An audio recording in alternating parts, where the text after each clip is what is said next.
while watching this episode, for some reason, I was so struck that this is focused so heavily on things like going to therapy and being aware of your emotions and, the importance of identifying them and regulating them, and the importance of having healthy relationships and healthy boundaries, and like all, there's a lot of good stuff that the show is touching on and covering.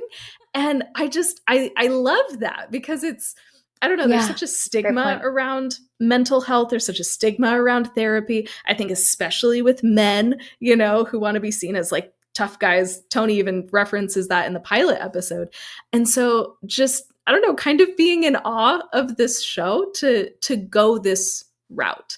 And I don't know if people were more willing to go to therapy and stuff after watching something like Sopranos, but it's something that like you and I talk a lot about, like Yeah. the media that we consume helps shape how we see the world. And so So even good. something like The Sopranos, normalizing something like going to a therapist or, talking it out, taking medication when you need it, like all of these Mm-hmm. things are helpful and important things for us to talk about and consider.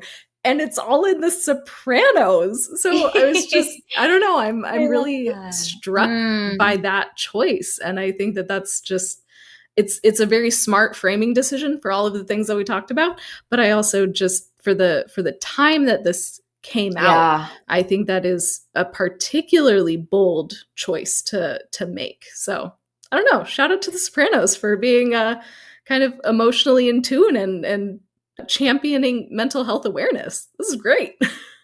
I love that point that you just made. And I think it does showcase what we care about so much and we get so excited by, which is that the media that we consume is entertainment. It's fun. We love to see this mob gang go and do their thing and fight each other and scheme. And that's really fun and entertaining. And yet underlying, there's all these reshaping and reforming and perspectives around how these maybe practices that are taboo or are unfamiliar are able to be maybe a little bit more normalized and seen as valuable.